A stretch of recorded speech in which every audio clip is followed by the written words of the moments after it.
There is a question that's looming over the world of architecture. Should the new skyscraper at the World Trade Center site in New York count as the tallest building in the Western Hemisphere? The developers say yes, but by some measures, the Willis Tower in Chicago, formerly known as the Sears Tower, can still lay claim to that title.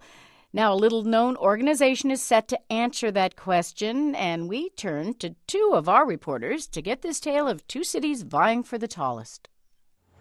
I'm Joel Rose, and I'm standing at the foot of One World Trade Center. It's a single soaring tower wrapped in reflective glass. Earlier this year, construction crews hoisted a 400-foot metal mast into place at the top of the building. And as far as New York is concerned, it's now the tallest building in the country. It has to be the tallest. The tallest, not one of the tallest. Because New York City used to be known as number one. It's a fact. It's taller. It doesn't matter to me. I'm just stating facts.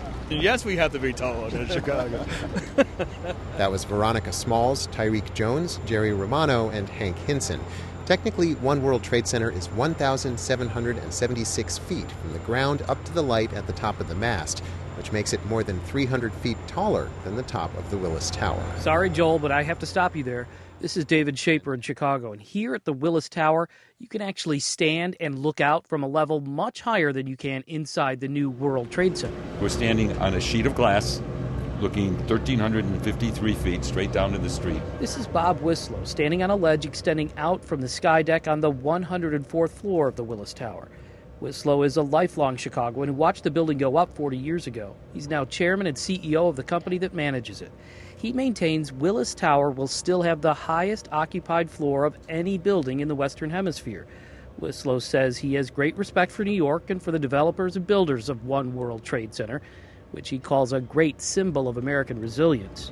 But I do think technically, if you strictly interpret the rules, that this would continue to be the tallest building.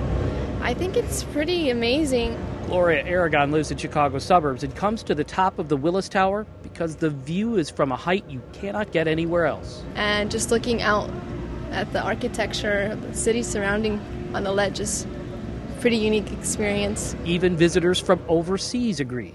Lee Colgan and her family are visiting the sky deck from England. I think Chicago should have it, yeah. The mass doesn't matter, it's the flaws in my eyes, yeah.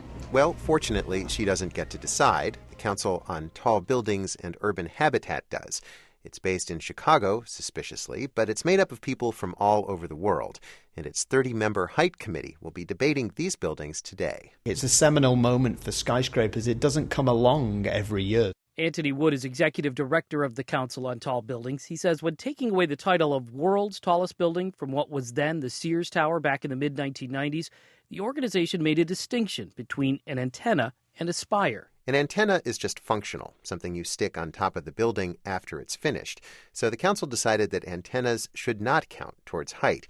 But it decided that spires do count because they're part of the architectural design of the building. Which brings us back to the 400-foot mast on the top of One World Trade Center. Is it a spire, as the designers argue, or just an antenna? Or maybe, Antony Wood says, the council should just start over. Really, what it comes down to is this. What are we measuring?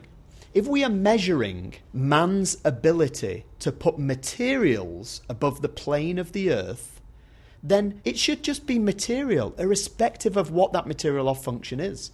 Or are we measuring man's ability to put man above the plane of the earth? I.e., are we going with the highest occupied floor, or something in between? Of course, this whole debate is sort of academic. Neither the Willis Tower or One World Trade Center is going to be the tallest building in the world.